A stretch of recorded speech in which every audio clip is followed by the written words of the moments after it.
Agama Islam menjunjung tinggi pengetahuan.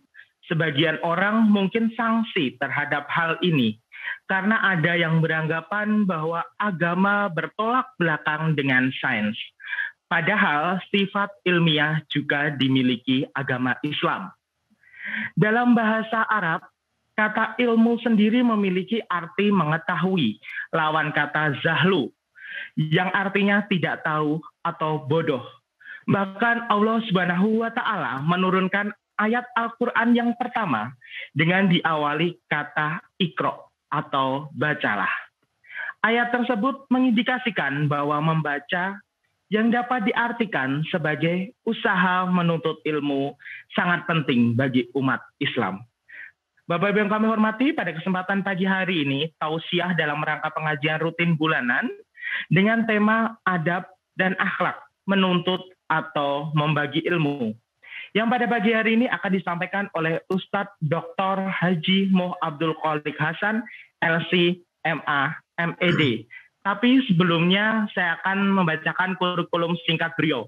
Semalam saya sudah dikirimi beliau CV dan berlembar-lembar, dan saya sudah berikan di link chat Bapak Ibu supaya nanti bisa dibaca lebih detailnya. Baik, saya akan memperkenalkan sedikit identitas beliau. Nama Dr. Haji Moh Abdul Qolik Hasan, LC, MA, MED. Riwayat pendidikan formal beliau S1 Usuluddin Tafsir Universitas Al-Azhar Kairo, lulus tahun 1999.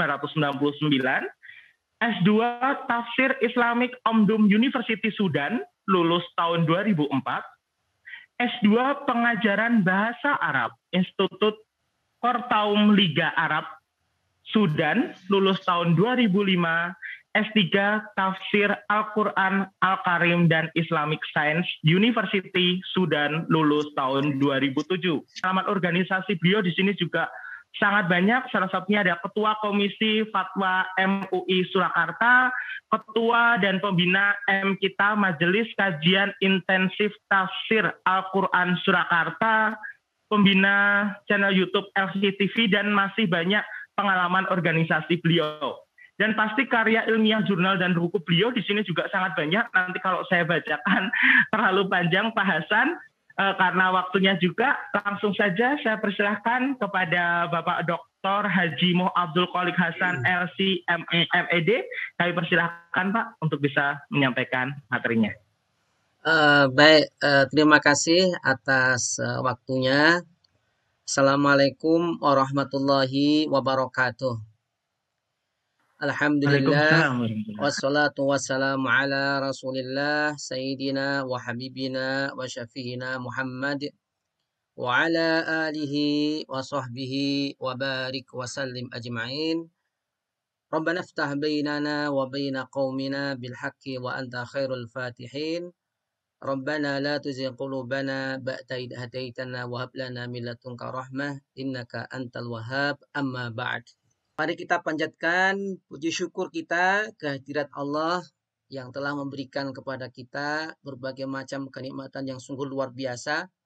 Sekalipun kita dalam masa-masa yang cukup susah ya, masa pandemik seperti ini, banyak hal baru yang harus kita sesuaikan. Termasuk dalam kajian, termasuk dalam kita belajar. Ya, seperti saat ini kita tidak bisa tatap muka langsung. Rekan-rekan semuanya, Bapak Ibu yang dirahmati Allah Subhanahu wa Ta'ala, pada kesempatan kali ini mohon izin Bapak Rektor dan semua teman-teman untuk kita sharing bersama. Ya, ini kita sharing ya. Dan saya kira ini kan semua kita sama dalam artian mencari ilmu, sehingga saya mohon izin untuk bisa sharing terkait tentang tema yang diminta oleh panitia, yaitu terkait tentang adab thalabul ilmi, ya, atau adab dalam menuntut ilmu. Tentu kalau kita berbicara terkait adab dan ilmu ini kan dua kosakata yang memiliki makna tersendiri. Ya, ilmu itu tadi dikatakan sebagai sebuah pengetahuan yang lawan katanya adalah al-jahlu. Adapun adab ini lebih dekat kepada etika atau akhlak. terkait tentang keutamaan ilmu ini banyak sekali ya kalau kita mau mengkaji, mencari ya baik di Al-Qur'an maupun di hadis.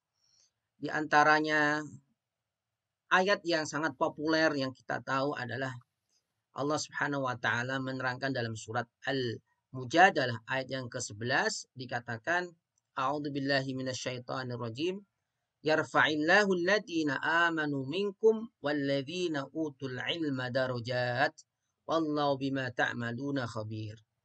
Jadi ayat ini Bapak Ibu yang dirahmati Allah Taala adalah penegasan Al-Qur'an tentang ketinggian atau kedudukan ilmu ya. Kedudukan orang-orang yang belajar, kedudukan orang-orang yang memiliki ilmu. Bahkan di sini, Bapak Ibu sekalian, kalau menurut Ibnu Abbas, ya, beliau mengatakan bahwa Allah mengangkat derajat orang-orang yang berilmu. Ya, artinya apa? Jadi ilmu sendiri itu ya adalah memiliki nilai yang sangat tinggi, apalagi ditambah dengan iman. Ya, maka di sini adalah disebut dengan waw atof. Jadi yarfa'illahu alladhina amanu minkum walladhi dan orang. Artinya bisa jadi ya orang itu tidak beriman ya, tetapi karena dia punya ilmu maka dia mendapatkan kedudukan yang tinggi. Nah, tentu ini terkait tentang kedudukan di dunia. Jika terkait tentang kedudukan di akhirat, tentu syarat utamanya adalah harus ada iman. Nah, terlepas itu semuanya, jadi Islam ini ya, sangat memperhatikan sejak awal hadirnya ya disampaikan oleh baginda Rasulullah Sallallahu Alaihi Wasallam. Bahkan kalau kita mengkaji, tidak ada satupun ya kitab suci sebelumnya atau kitab suci lainnya yang pertama kali membahas tentang pentingnya ilmu. Maka pertama kali ayat yang diturunkan kepada Rasulullah SAW adalah kalimat Iqra. Bacalah, yang mana membaca ini adalah kunci daripada ilmu itu sendiri. Bahkan kalau kita lihat dalam hadis Rasulullah SAW, ya sangat tegas sekali dikatakan, man salaka tariqan yaltamisu fihi ilman sahhalallahu lahu bihi tariqan ilal jannah. Siapa yang menempuh jalan untuk mencari ilmu, maka Allah akan memudahkan baginya jalan menuju surga. Karena itu, ya kalau guyonannya ini, orang kalau jadi dosen itu insya Allah jalan ke surga itu lebih mudah, Pak. Jadi ini luar biasa. Jadi orang yang mencari ilmu, ya menyampaikan ilmu, ya mengembangkan ilmu, ini menjadi salah satu jalan menuju surga. Kenapa sebabnya? Karena dengan ilmu inilah dia akan menemukan ya hakikat kebenaran, dia akan menemukan hal-hal yang bisa memberi manfaat kepada sesama, dia bisa menemukan bagaimana sesungguhnya hakikat kehidupan ini akan berakhir. Nah, dengan itulah ilmu ini mampu mendekatkan dirinya kepada Allah sehingga ilmu ini menjadi jalan dia menuju ke surga. Bahkan di hadis lain dikatakan man kharaja li talabil ilmi fa huwa fi sabilillah hatta ya'ud. Jadi barang siapa dia pergi ya mencari ilmu, kan mungkin sebagian kita ya sekarang masih ada yang belajar di luar negeri atau di universitas lain ya untuk menyambung atau melanjutkan kajiannya, keilmuannya. Nah, selama dia ini belajar niat karena Allah Subhanahu wa taala, maka dia hukumnya adalah fisabilillah. Artinya kalau terjadi apapun itu hukumnya adalah seperti orang yang fisabilillah hatta yaji, sehingga dia pulang ya ke tempat asalnya. Nah, karena itulah kenapa ya Islam dengan ilmu ini tidak bisa dipisahkan. Karena itu kalau kita ingin mengkaji ya bahwa dalam Islam ini ada dikenal dengan dua sumber utama, yaitu pertama adalah al-wahyu, sumber dari Allah SWT, yang kedua adalah al-aqlu, yaitu akal rasional manusia. Bahkan ada sebuah kaidah yang disampaikan oleh Syekh Ibnu Taimiyah rahimahullah, beliau mengatakan la yumkin ayyata'arad baina al-aqlu as-salim baina al-aqli salim wan naqli as-sahih. Jadi tidak mungkin ya ada pertentangan antara apa yang dihasilkan oleh akal yang sehat, yang benar, dengan apa yang disampaikan oleh Al-Quran ataupun sunnah as-sahihah. Karena itulah kenapa Imam Syafi'i ya pernah memesankan kepada kita semuanya, man arada dunya fa'alai bil ilmi. Ini perlu saya sampaikan ya, ini bukan hadis. Kan sebagian para dai itu menyebut ini hadis, ini bukan hadis. Tapi ini adalah ucapan yang disampaikan oleh Imam Asy-Syafi'i rahimahullah. Beliau mengatakan, man arada dunya fa'alaihi bil ilmi. Jadi barang siapa menginginkan dunia, menguasai dunia, maka harus punya ilmu. Dan ini terbukti. Ya, orang-orang Eropa sekarang ini ya ketika peradaban beralih dari peradaban Islam ketika itu di abad pertengahan, sekarang berpindah ke barat, semua ya karena ilmu. Ya, ketika umat Islam sudah mulai tidak lagi melakukan kreativitas pengembangan keilmuan, maka ilmu itu sendiri beralih. Karena ada istilah ilmu itu akan menuju bagi siapapun orang yang akan mau untuk mengembangkannya. Nah itu kaidahnya. Jadi kemanapun dia, jadi dia ilmu ini tidak bisa tidak melihat agama atau ras, tidak. Tapi siapapun dia yang mau mengembangkan keilmuan, maka ilmu itu akan muncul di tempat itu. Maka Imam Syafi'i mengatakan, man arada dunya fa'alai bil ilmi, wa man arada al-akhirah fa'alai bil ilmi. Begitu pula bagi kita orang mukmin, orang muslim, ya meyakini adanya akhirat, maka perlu ilmu juga supaya kita tahu bahwa ternyata ya akhir daripada kehidupan ini ada kehidupan lagi. Dan itu kita tahu dari mana? Ya dari ilmu. Maka kalau kita sering dikatakan oleh para ulama, ya ilmu untuk akhirat itu lewat apa? Ya lewat wahyu. Ya, tapi kalau ilmu untuk dunia ini ada dua tadi, lewat wahyu dan lewat akal. Karena sebenarnya alam akhirat ini tidak mungkin ya kita dapat menelusurinya kecuali lewat dalil-dalil yang sahih yang disampaikan lewat Al-Quran ataupun Rasulullah Shallallahu Alaihi Wasallam. Nah, yang titik utamanya dikatakan waman aradahuma fa'alai bil ilmi. Maka barang siapa yang menginginkan dunia dan akhirat, maka wajib baginya memiliki ilmu. Disinilah kenapa para ulama menegaskan dalam Islam tidak mengenal apa yang disebut dengan dikotomi. Jadi tidak mengenal ini ilmu agama, ini ilmu tidak. Semua ilmu itu dari Allah Subhanahu wa taala. Ya. Selama itu memberikan manfaat, selama itu memberikan kemaslahatan bagi umat, itu adalah ilmu yang ya dianjurkan untuk diketahui dan dipelajari. Sekalipun nanti ada pembahasan sebagaimana dikatakan oleh Imam Al-Ghazali.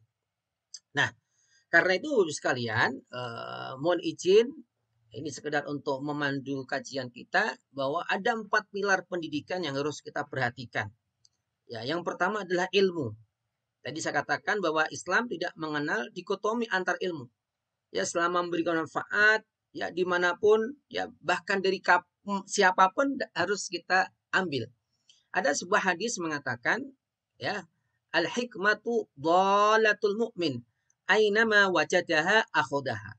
Jadi hikmah itu, ya sesuatu yang ada manfaatnya, hikmah itu bagikan sesuatu yang hilang. Maka ketika orang menemukan, maka wajib dia ambil. Nah ini, maka ada istilah undur maqal wala tangdur mangqal.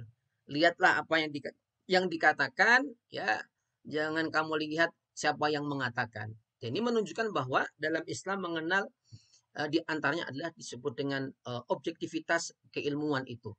Ya, siapapun yang mengatakan, siapapun yang menyampaikan, kalau itu kebenaran, maka bagi kita tidak boleh untuk menolaknya. Nah, pilar yang kedua adalah guru. Nah, ini siapa? Kalau orang Jawa kan mengatakan guru, digugulan, ditiru. Nah, ini luar biasa.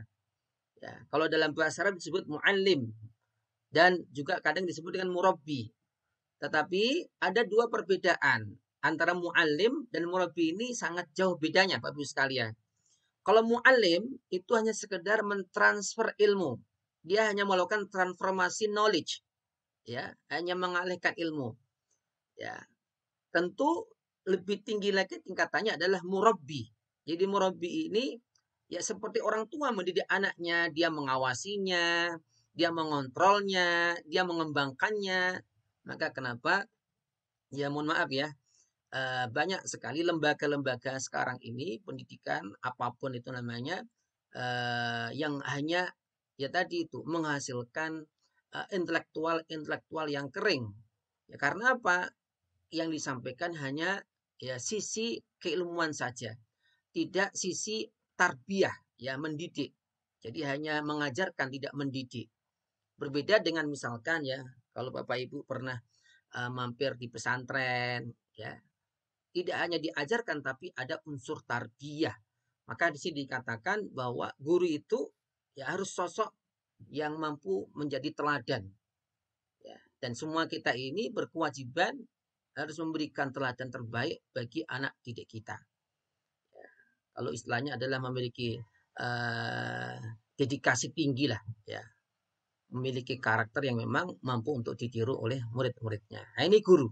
Maka Imam Ali bin Abi Thalib pernah mengatakan ya terkait tentang guru itu. Beliau mengatakan man 'allamani harfan ya barang siapa yang mengajarkan satu huruf bagiku ya maka aku ya, berhak untuk menjadi budaknya. Ya ini menunjukkan ketinggian seorang guru.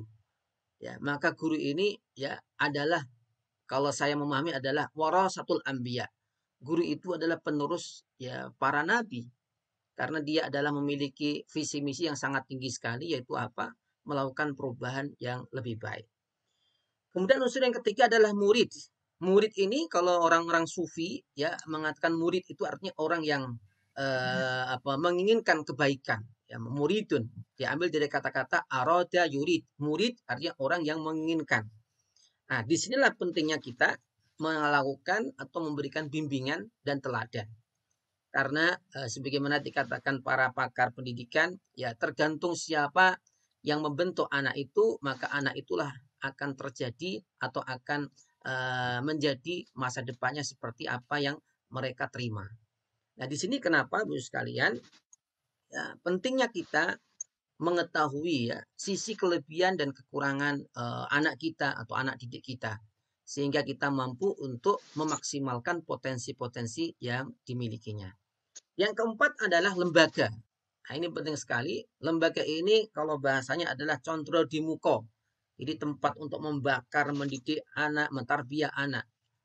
Nah, ini penting sekali ya menjadi salah satu perhatian kita sehingga sekolahan atau lembaga pendidikan itu tidak hanya tempat untuk menghasilkan ijazah, tidak, tapi mampu membuat karakter, membentuk karakter. Bapak Ibu yang dirahmati Allah SWT, setahun 2018 saya pernah diundang, ya ada acara di Korea Selatan.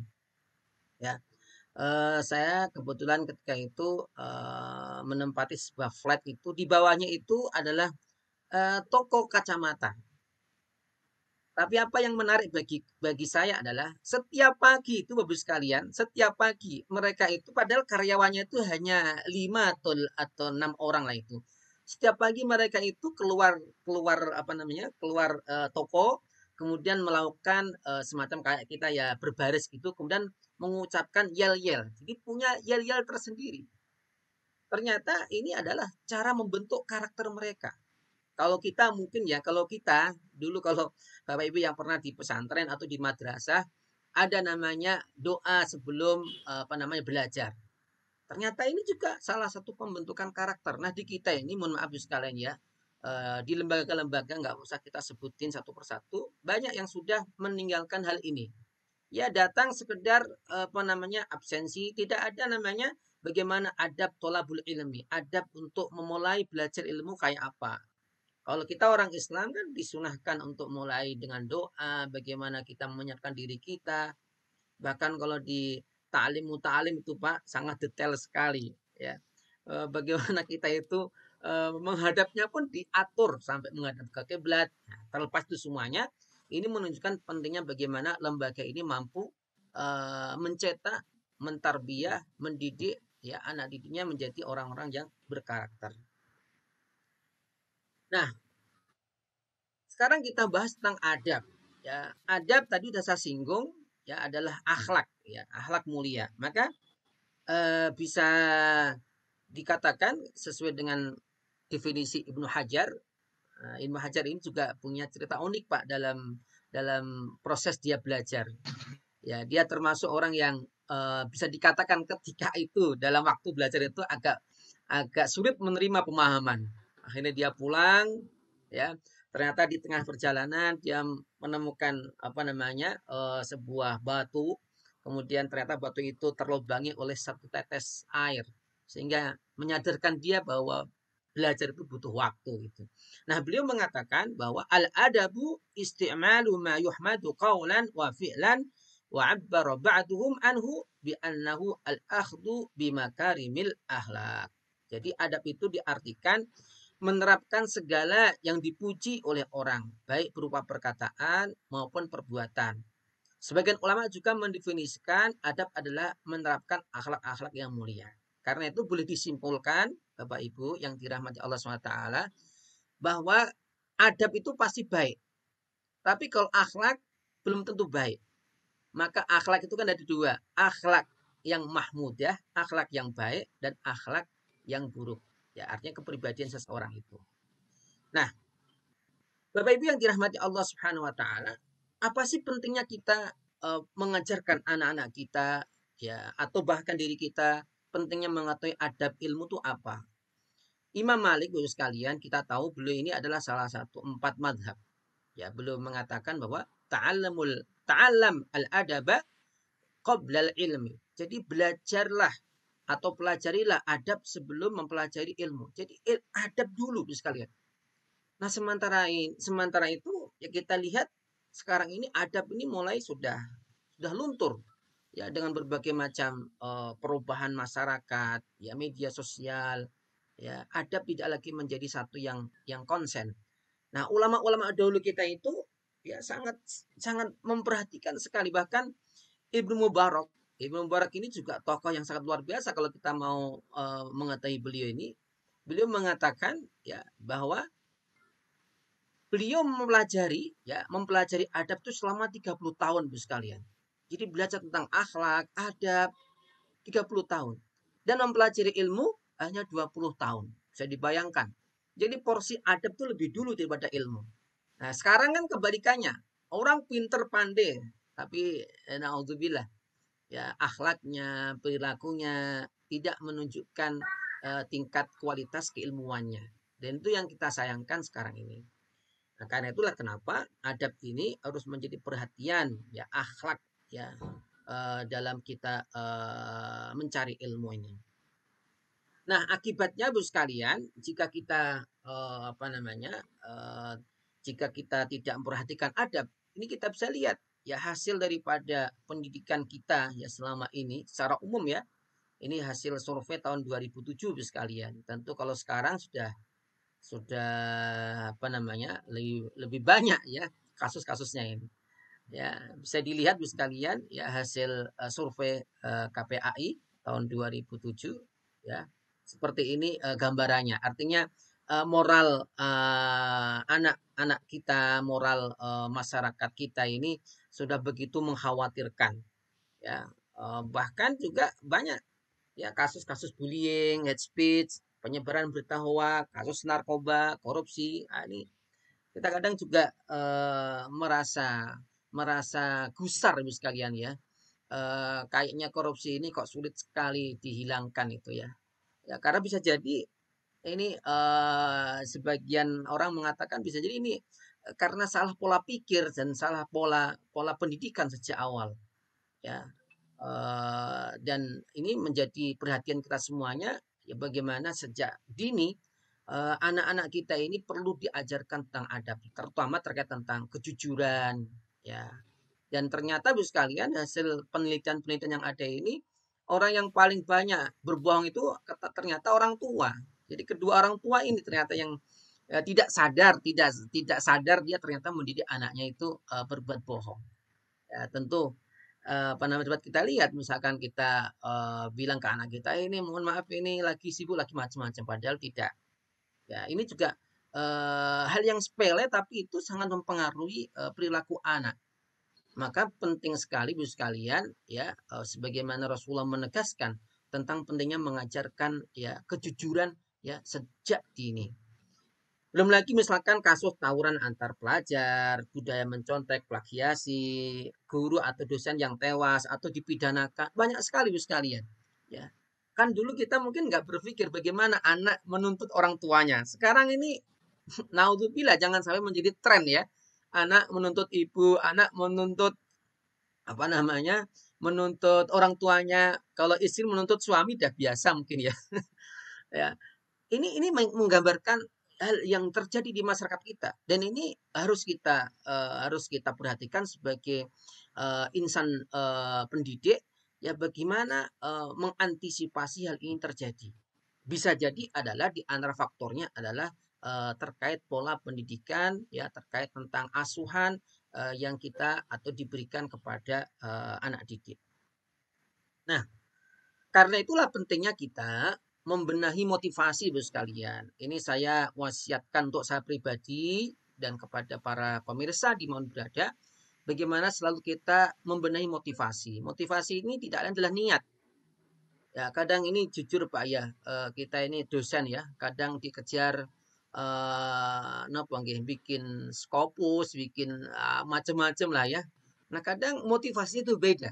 Jadi motivasinya sudah tidak lagi karena Allah, tapi hal yang kadang itu mengganggu keikhlasan kita. Nah, apapun itu Bu sekalian, penting untuk kita tarik kembali. Luruskan niat kita pengabdian ini karena Allah Subhanahu wa taala. Insya Allah ya, semuanya itu akan terbawa dengan tersendirinya.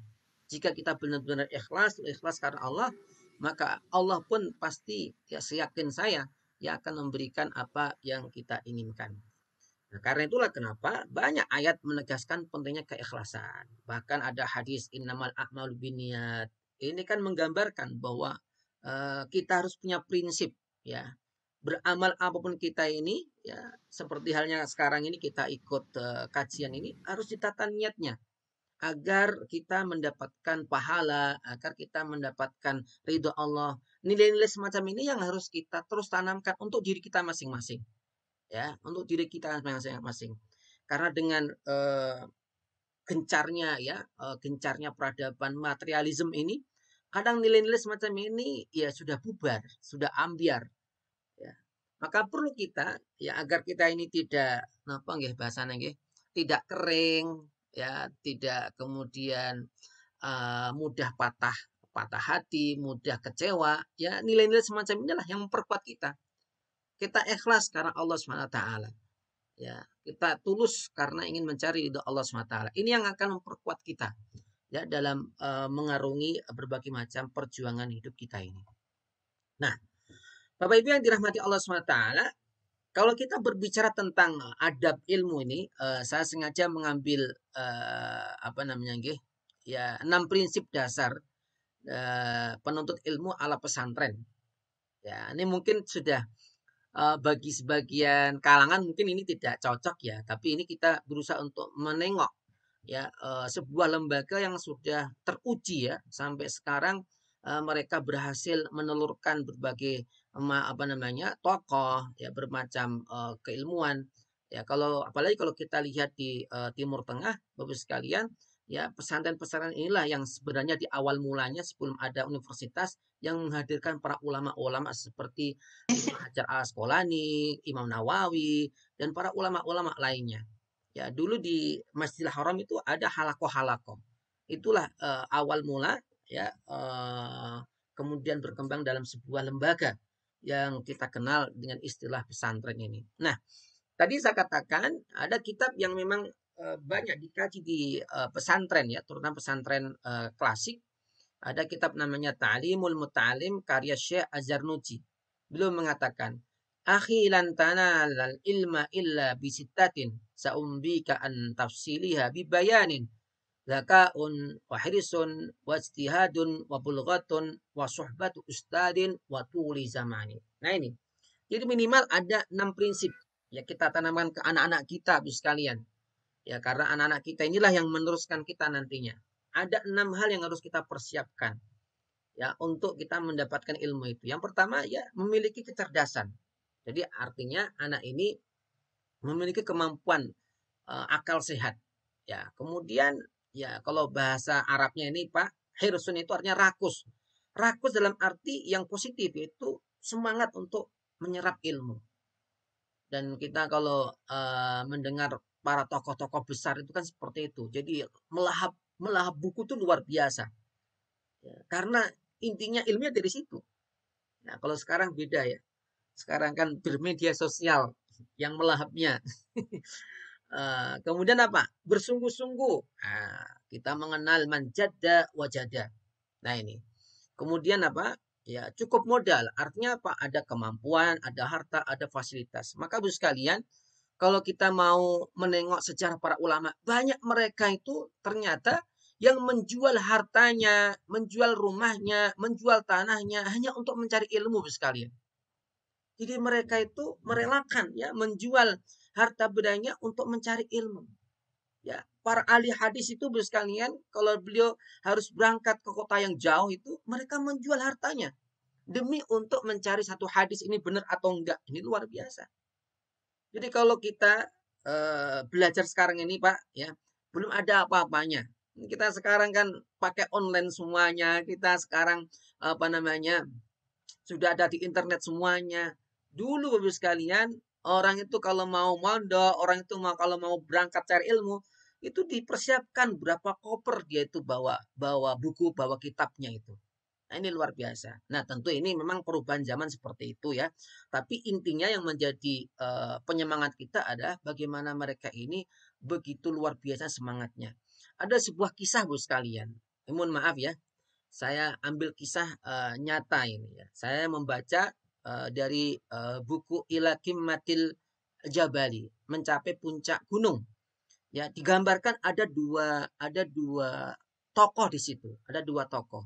Yang pertama Bu sekalian adalah orang yang menemukan motor Jepang. Mungkin Bapak Ibu nebak siapa ini? Bukan Honda, bukan Yamaha, bukan Suzuki, bukan Pak. Ini orang pertama kali yang menemukan motor. Ya, motor itu penggeraknya. Ya, kalau di buku tersebut dikatakan namanya adalah Usahir. Usahir ini Bu sekalian, ya dikirim oleh pemerintah Jepang untuk belajar di Jerman. Nah, di sana Bu sekalian, kebanyakan orang itu belajar yang menyelesaikan studinya, selesai S2, S3, pulang udah. Tapi ternyata beliau ini tidak mau pulang.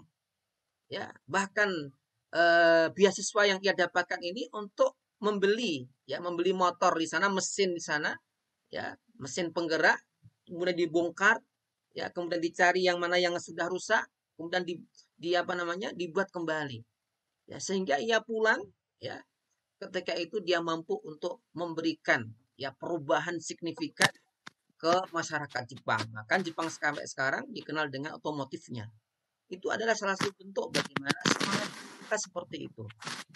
Ya, sama di waktu yang sama Bu sekalian, itu ada ya, seorang pelajar dari Mesir ya, seperti dalam kitab itu. Sama-sama belajar di Jerman Bu sekalian. Ya, tapi dia pulang dengan membawa disertasi 1000 halaman. Sudah selesai. Disertasi itu ditaruhlah di perpustakaan. Hanya sekedar menjadi rujukan, tapi nggak pernah dalam bentuk implementasi. Ya. Nah, hasilnya bisa kita lihat. Mana yang berhasil merubah masyarakatnya, kita lihat antara Jepang dan Mesir sampai sekarang. Jauh sekali. Nah, disinilah pentingnya bagaimana bahwa ilmu itu harus memberikan kemanfaatan. Ya, tidak hanya sekedar berhenti kepada knowledge, pengetahuan. Nah, di samping itu sekalian memang butuh waktu, Pak. Di sini dikatakan ya wabulghatin wasuhbat ustadin, ya, ada guru yang mengajarkan. Nah, ini pentingnya ya. Pentingnya guru walaupun online semacam ini Bu sekalian ya. Aduh, ini juga memang sulit ya kita meninggalkan kebiasaan kita ketemu ada teladan. Ini memang menjadi tantangan kita. Ya, karena hampir setahun kita ngajar ini pakai online juga ini. Nanti juga online lagi ini. Ini juga membutuhkan kreativitas ya. Seorang guru bagaimana guru tetap membawa pengaruh ya, dosen tetap membawa pengaruh kepada anak didiknya. Ya, sehingga tidak hanya sekedar dia say hello mengajar tidak, tapi ada perhatiannya. Tadi dikatakan local wisdomnya bagaimana untuk tetap bahwa ada ikatan batin antara seorang dosen dengan anak didiknya. Nah, kemudian juga butuh waktu. Nah, ini butuh waktu dalam belajar ini. Tapi ini perlu saya beri tanda tanya itu, Pak. Ya, yang dimaksud di sini adalah bahwa dalam mencari ilmu itu memang butuh waktu. Tapi bagi saya harus ada target, Bu sekalian. Jadi kalau ada misalkan teman-teman kita yang sekarang ngambil S2 atau ngambil S3, ya sesuai targetnya. Kalau memang 3 tahun selesai, ya harus selesai. Jangan kemudian dipanjang-panjangin. Nah, ini. Makanya saya harap misalkan ya, misalkan di Universitas Duta Bangsa ini ada teman-teman yang masih mengejar menyelesaikan S2, S3, ya segera saja. Ya segera saja agar bisa lebih cepat memberikan pengabdian kepada lembaga dan masyarakat. Nah, kalau saya punya prinsip Bapak sekalian, mohon maaf ya, saya sharing, saya punya prinsip kalau sekolah itu ya ada waktunya, artinya dibatasi waktu, S2, S3, ya, S1, S2, S3. Tapi kalau saya belajar itu sampai saya mati. Jadi harus dibedakan. Karena itu dulu alhamdulillah saya cukup cepat dalam menyelesaikan apa namanya S3 saya. Ya, seangkatan saya ketika itu seingat saya, seangkatan saya di Al-Azhar dulu yang bisa dikatakan selesai cepat S3-nya di antaranya adalah saya. Dan semua itu adalah atas fadal Allah Subhanahu wa taala. Ya, tapi dengan terus berusaha ikhtiar ya agar sesuai dengan target yang ditentukan. Nah, kemudian sekalian prinsip yang selanjutnya adalah dan ini mungkin orang sebagian sudah menganggap apa sih pentingnya gitu ya. Tapi kalau kita ini dalam tradisi Islam, tradisi keilmuan Islam ini sangat diperhatikan, yaitu apa? Menghindari kemaksiatan. Karena pada dasarnya ya ilmu itu cahaya, sedangkan kemaksiatan itu kegelapan. Maka tidak mungkin bertemu antara cahaya dan kegelapan. Ya. Maka kenapa dalam tradisi keilmuan Islam, ya seorang ilmuwan itu memang dia bisa menjaga dari jatuh kepada kemaksiatan, apalagi sampai mohon maaf ya dugem atau apa. Maka ya mohon maaf saya termasuk yang cerewet Bu sekalian. Kalau ada mahasiswi pacaran gitu ya saya apa namanya saya nasihatin, ayo nek mau nikah saja gitu. Udah apa namanya udah besar gitu. Karena hal ini mungkin bisa jadi karena tidak tersampaikan dengan baik. Ya, mungkin ada pertanyaan Bu sekalian, Ustadz, itu orang-orang Barat itu kan nggak mengenal namanya kemaksiatan, tapi pinter-pinter mereka. Ya jawabannya kalau saya, ya betul, ya dia pinter, tapi yang kita lihat ini adalah keberkahan. Maka sekali lagi Bapak sekalian, ya keilmuan dalam Islam itu tidak hanya sekedar knowledge sekali lagi ya, tapi ada nilai-nilai apa namanya lain seperti nilai keberkahan, ya nilai ridho Allah. Ini yang mungkin ya tidak masuk dalam literatur di dunia Barat. Nah, ini ada sebuah kisah Bapak sekalian. Ya, kisah bagaimana Imam Syafi'i ini sangat berhati-hati dan kita kenal Bapak sekalian, Imam Syafi'i itu kecerdasannya ya dalam beberapa literatur ya dikatakan beliau itu kalau membaca kitab atau membaca tulisan Pak itu langsung masuk ke otaknya. Ini begitu cerdasnya. Jadi kalau beliau membaca buku itu Pak, ya, halaman sebelahnya itu ditutupin tangannya supaya tidak terbaca, masuk ke otaknya. Nah, ini gambaran begitu kecerdasan beliau ini. Tapi satu saat beliau itu merasa ya hafalannya ini tidak seperti itu lagi. Ada sesuatu yang mengganjalnya. Kalau kita mungkin ya merasa biasa lah gitu ya. Tapi ada sesuatu yang merasa ini hafalan saya kok nggak seperti biasa ya. Maka beliau ini curhat kepada gurunya Bu sekalian. Jadi menunjukkan bagaimana dekatnya seorang murid dengan guru. Apa curhatnya? Syakautu ila waki'in su'ahifadi fa'arsyadani ila tarkil ma'asi wa akhbarani bi annal ilma nurun wa nurullahi la yuhda li'asi. Jadi beliau mengadu, wahai Syekh, ya Syekhnya ini Imam Waqi' ya gurunya, ya di makamnya di mana? Di Mesir, hampir berdekatan satu jalan kalau kita mau ke makamnya Imam Syafi'i. Alhamdulillah saya sudah pernah mampir ke beliau. Nah dikatakan di sini, wahai guruku, ini hafalan saya kok menjadi sulit, menjadi jelek. Mungkin kalau kita nggak ada ya, nggak masalah gitu. Tapi bagi dia ini terasa sekali gitu. Maka diberi nasihat untuk meninggalkan maksiat. Alasannya karena apa? Karena ilmu adalah cahaya dan cahaya Allah tidak diberikan kepada ahli maksiat. Nah ini sekarang kalau saya memahami bahwa ini adalah sisi keberkahan. Gak ada orang pintar, Masya Allah luar biasa. Tapi nggak berkah ilmunya. Buktinya apa? Tidak membawa keberkahan hidupnya, keluarganya, ya, bukan malah semakin mendekatkan kepada Allah. Maka berkah itu artinya apa? Ilmu yang mampu mendekatkan dirinya kepada Allah SWT. Semakin tinggi derajat keilmuannya, semakin dia tawadhu, semakin dia dekat kepada Allah Subhanahu wa taala. Nah, kemudian Bapak sekalian, ada 2 M yang menjadi penghalang ilmu. Nah, ini yaitu apa? Yang pertama, M pertama adalah mustahyi, yang kedua adalah mustakbir. Mustahyi itu orang yang pemalu, yang kedua mustakbir itu adalah orang yang sombong. Nah, kadang ini mohon maaf ngapunten ini Pak ya. Kadang dalam diri kita tuh terbesit, ya terbesit sesuatu kesombongan. Ya contoh misalkan ada orang memberikan pencerahan. Ya, kita menganggap saya sudah tahu, saya sudah pernah belajar itu. Nah, ini rasa sombong. Ya, padahal bisa jadi Ibu sekalian, ilmu yang disampaikan itu ada sesuatu yang baru yang kita tidak tahu. Maka saya membiasakan Ibu sekalian, ya. Kadang tuh khutbah itu pas Jumat ya. Saya nggak khutbah, tapi saya menjadi pendengar. Ya. Ternyata ada sesuatu yang baru bagi saya yang saya belum pernah membacanya atau mendengarnya. Makanya kenapa jangan sampai kita menjadi orang yang pemalu atau orang yang sombong, karena itu akan menolak diri kita dari ilmu yang benar. Nah, kemudian Ibu sekalian, ya mengikuti kebenaran bukan yang tenar. Ini juga menjadi adab seorang ilmuwan, ya. Bagaimana ia harus tunduk dan mengikuti fakta kebenaran.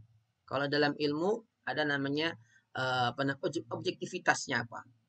Ya, bukan ketenaran atau sensasi. Nah, sekarang ini banyak orang mencari sensasi Ibu sekalian. Ya, bukan mencari kebenaran. Maka Rasulullah SAW mengingatkan, al-kibru man bataral haqqa wa ghamasun nas. Ya, bahwa orang yang dikatakan sombong itu adalah orang yang menolak kebenaran dan menghina orang lain. Itu yang disebut dengan sombong. Ya. Lawannya adalah at-tawadhu. Imam Qushairi, seorang ahli ilmu tasawuf, beliau mengatakan dalam kitabnya bahwa tawadhu itu rendah hati itu artinya adalah al-istislamu lil haqqi. Ya, menerima menyerah atas kebenaran yang ada dan tidak kita membantahnya. Ini juga menjadi adab seorang ilmuwan. Ya, bahwa dalil itu harus dijunjung tinggi, bukan kata si anu, bukan kata si dia, bukan. Tapi dalil yang benar yang mana yang harus kita pegang, baik itu terkait ilmu-ilmu duniawi maupun ilmu-ilmu ukhrawi. Kemudian Bapak sekalian, perlunya menghargai senior dan menyayangi junior. Nah, ini yang perlu kita tanamkan juga dalam tradisi akademis, ya. Bagaimana kita menghormati para senior kita, bagaimana kita menyayangi junior kita, bukan malah saling bersaing, Pak. Kan ada sebuah lembaga itu malah antara junior yang senior itu bersaing. Jadi malah tidak memberikan kontribusi yang baik kepada lembaga. Nah, perlunya di sini bagaimana kita yang senior menyayangi yang junior yang menghormati yang senior. Dan ini ternyata sesuai dengan ajaran Rasulullah SAW. Laisa minna man lam yuwakkir kabirana wa lam yarham saghirana. Jadi tidak termasuk golonganku loh, kata Rasulullah. Orang yang tidak menghargai orang tua. Tua dalam arti umur, tua dalam arti keilmuan, tua dalam arti mungkin masa kerja, ya. Walam yarham saghirana, dan tidak termasuk orang yang tidak termasuk umatku orang yang tidak menyayangi juniornya. Jadi di sini Islam bagaimana ya antara junior sendiri kan saling memiliki kelebihan dan kekurangannya.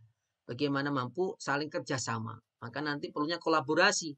Ya dalam keilmuan kekinian ini yang dikembangkan adalah kolaborasi. Bahkan Bapak Ibu yang dirahmati Allah Subhanahu wa taala, dalam kita menghormati orang tua atau menghormati senior kita yang kita anggap lebih senior ini, kita harus minta izin. Ya, minta izin kalau kita ingin menyampaikan sebuah pendapat. Dan ini adalah akhlak ya dalam thalabul ilmi. Maka kenapa di pesantren ya walaupun ini kadang orang ada yang mengkritisi ya, ada yang mengkritisi pesantren itu kan lebih cenderung apa namanya ya sami'na wa ta'na gitu ya. Ya, makanya kenapa dalam kita menghargai atau menghormati senior ini ada aturannya juga ya. Yaitu apa? Kita menghormati itu bukan berarti kita mendiamkan dalam kesalahan. Jadi kalau ada kesalahan ya kita memberikan masukan tentu dengan adab, dengan sopan ya. Bukan seperti orang sekarang ya. Ingin memberi masukan kok di-share di media sosial. Itu artinya membuka aib saudaranya. Nah, itu tidak diperbolehkan dalam akhlak agama kita. Ya, seperti kisah Ibnu Qayyim, Ibnu Qayyim Al-Jauziyah Bapak sekalian itu muridnya Ibnu Taimiyah ya. Dan ada beberapa hal yang tidak sesuai, artinya tidak sependapat dengan gurunya. Tapi beliau mengatakan, ya, saya mencintai guruku, tetapi saya lebih mencintai kebenaran daripada guruku.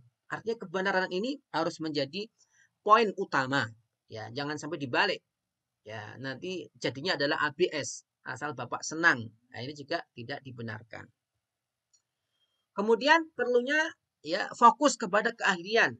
Ini penting Bu sekalian. Ya, seorang ilmuwan harus dia memiliki kepakaran. Kalau bahasa sekarang itu kepakaran. Apa pakarnya itu? Ya. Maka ulama-ulama dulu Bu sekalian ada dikenal dengan al-mutabahhir, al-mausu'iyah, jamul funun. Itu artinya apa? Mereka menguasai berbagai macam ilmu Bu sekalian. Dan dulu itu luar biasa ya. Ya, sekalian seperti itu, Pak. Walaupun seperti itu, sekalian, ya mereka tetap memiliki keahlian tersendiri. Kayak Imam Syafi'i, yang kita tahu, yang kita kenal, beliau kan ahli hukum Islam. Tapi Bapak sekalian perlu diketahui, beliau itu ahli dalam bahasa, ahli dalam bahkan dalam ilmu psikologi, ahli dalam ilmu kedokteran. Jadi banyak ilmu yang mereka ketahui. Dan itu menjadi apa ya? Menjadi fenomena ya pada saat itu. Jadi para ulama ketika itu tuh tidak hanya seperti kita ya hanya pandai ilmu tertentu tidak, tapi mereka menguasai berbagai macam ilmu, tetapi mereka ada satu dua ilmu yang betul-betul menjadikan apa namanya kepakaran beliau. Karena itulah kenapa ilmu ini kalau kita mau membagi ada beberapa pembagian misalkan ya ilmu yang bersifat individual. Ini dikatakan fardu ain. Artinya apa? Setiap orang harus mengetahui seperti ilmu akidah, ilmu ibadah, dan ilmu dasar-dasar kehidupan. Ada yang sifatnya ilmu bersifat komunitas atau fardu kifayah. Artinya kalau ilmu itu sudah dikuasai sebuah komunitas, maka yang lainnya tidak dosa. Seperti apa?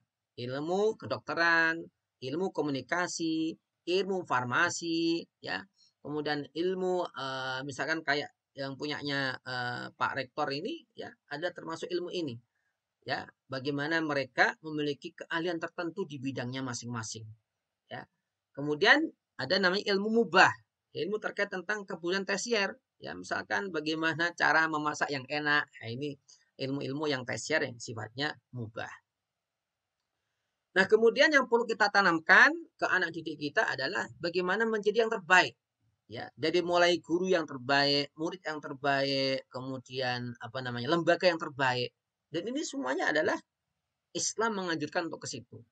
Ya, kalau kita membaca Al-Qur'an misalkan fastabiqul khairat, ya, berlomba-lombalah.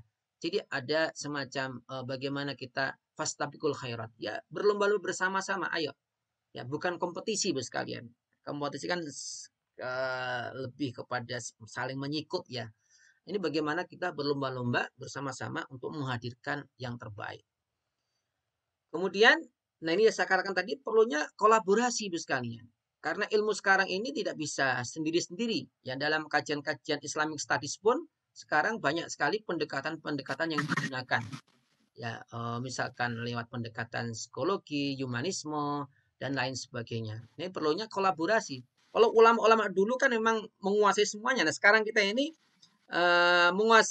tidak menguasai semuanya, tapi menguasai dikit-dikit tapi semuanya. Nah, ini perlunya adanya kolaborasi. ya bagaimana nanti ke depannya sehingga ilmu itu terintegrasi ya saling menguatkan. Dan itu adalah menjadi salah satu poin bagaimana kita bisa menghadirkan Islam menjadi Islam yang mampu menjawab ya, fenomena terkini dan menjadi Islam yang rahmatan lil alamin. Kemudian Bapak sekalian, nah ini juga harus kita memiliki standar. Ya kalau sekarang kan sudah ada apa istilahnya Pak ya, akreditasi macam-macam itu nggih. Nah, berkualitas dan berstandar. Ini juga anjuran daripada agama kita. Ya, dikatakan misalkan dalam surat Al-Mulk misalkan ya, ayyukum ahsanu amala. Mana di antara kalian yang ahsan? Ahsan itu lebih naik grade ya, lebih tinggi grade-nya daripada hasan. Kalau saya kan namanya Hasan, baik. Tapi ini ahsan, lebih baik. Ya, lebih baik. Dan ini adalah sebuah motivasi bagi kita bagaimana memberikan lembaga, memberikan pelayanan itu berkualitas dan berstandar dengan standar yang jelas. Ya, kemudian Bapak sekalian adalah pengabdian ilmu. Ini yang saya katakan tadi, pengabdian ilmu ini adalah bentuk daripada keberkahan ilmu. Jadi ilmu itu barokah, ya. Ketika ilmu itu memberikan manfaat kepada sesama, ya, memberikan barokah, manfaat pada sesama. Maka jangan sampai kita terjebak. Jadi sekarang orang kan banyak fokus kepada ngapunten nggih, jurnal, artikel, it's okay, itu bagus lah ya. Tapi jangan lupa bahwa kita punya tanggung jawab kepada pengabdian masyarakat. Ya, kita harus memiliki sense ya, bagaimana memperhatikan masyarakat kita ya agar mereka ini tercerahkan dengan ilmu yang kita miliki. Yang sejatinya adalah merupakan amanah yang Allah berikan kepada kita. Karena itulah kenapa ya dalam hadis yang diriwayatkan oleh Imam Tabrani bahwa perumpamaan seorang alim yang mengajarkan kebaikan kepada manusia kemudian ia melupakan dirinya, artinya tidak mengamalkan ilmunya, ya seperti lilin menerangi manusia namun membakar dirinya. Kalau dalam bahasa hadis lainnya dikatakan barang siapa tambah ilmu, tambah titelnya, ya tambah predikat akademiknya, tetapi tidak semakin dia mendekatkan diri kepada Allah, maka pada sejatinya adalah dia semakin jauh daripada petunjuk Allah Subhanahu wa taala wal iyazubillah. Nah, kemudian kesimpulannya, Bapak Ibu yang dirahmati Allah Subhanahu wa taala, ya, ada beberapa hal yang mungkin kita menjadi renungan kita, ya, bahwa belajar itu perlu kekuatan spiritual, ya. Nah, ini yang harus kita tanamkan, ya. Selain tadi ya hal-hal yang secara duniawi, tapi ini yang harus ditanamkan ke anak-anak kita. Jadi anak-anak kita sejak awal belajar itu ya harus ditanamkan, ya, karena ikhlas, karena Allah, takwa. Makanya kenapa sekarang dikembangkan belajar anak itu bukan untuk mencari nilai, tapi bagaimana dia mampu untuk memulai membiasakan mengamalkan ilmunya. Dan sekalipun saya katakan ya tidak perlu dipertentangkan antara nilai dengan pengamalan. Ya, kemudian ya belajar dengan kekuatan emosional, semangatnya luar biasa. Dan ini perlu motivasi terus sekalian. Apalagi sekarang ini masa pandemi kayak gini, masya Allah, ya saya sendiri merasakan begitu beratnya ya mendampingi anak-anak ya daring, anak-anak kecil masih SD, SMP semacam itu luar biasa beratnya ini. Dan ini membutuhkan energi yang sungguh luar biasa untuk bagaimana tetap ya menjaga semangat anak-anak kita. Kemudian juga ya belajar dengan kekuatan intelektual dan skill. Nah, ini perlu sekalian ya anak-anak kita, anak didik kita dibekali skill-skill yang mampu memang untuk sesuai menghadapi era apa sekarang ini namanya era bukan lagi 5 sekarang ya 5.0 sekarang ya. Nah ini artinya apa? Kita harus menyiapkan mereka ya penguasaan bahasa internasional ini juga menjadi tantangan kita terutama di era global semacam ini. Kemudian juga belajar dengan penuh kekuatan fisik ya. Kemudian belajar dengan penuh kekuatan manajemen, teknologi, dan integritas. Nah, ini yang penting juga perlu diperhatikan karena bagaimanapun sekarang ini sudah hampir ya semuanya lewat online semuanya. Sehingga ini juga membutuhkan kreativitas kita, bagaimana masyarakat ini tetap dia berpegang kepada prinsip-prinsip keagamaannya, keilmuannya, ya, tetapi juga dia tidak ketinggalan dengan perkembangan yang terjadi. Baik, terakhir Bapak Ibu yang dirahmati Allah SWT, ini yang menjadi renungan kita bersama, bahwa tujuan hidup itu ya ini, ghayatuna. Ya, tujuan kita itu apa? Pengabdian, Bu sekalian. Ya, sampai-sampai Allah mengatakan dalam surat Ad-Dariyat ayat 56, "Wa ma khalaqtul jinna wal insa illa liya'budun." Jadi kami Allah SWT tidak menciptakan manusia dan jin ini kecuali untuk beribadah. Itu artinya apa? Bahwa seluruh aktivitas kita, baik yang sifatnya ibadah murni maupun ibadah-ibadah lainnya, harus semuanya ditujukan kepada Allah SWT. Qul inna sholati wa nusuki wa mahyaya wa mamati lillahi rabbil alamin. Salatku, ibadahku, ya, hajiku, hidupku, matiku hanya untuk Allah. Dan inilah yang menjadikan pembeda kita dengan orang yang di luar kita, ya, sehingga kita selalu mendapatkan, ya, balasan kelak nanti di akhirat sebagai bentuk pengabdian diri kita kepada Allah Subhanahu wa taala.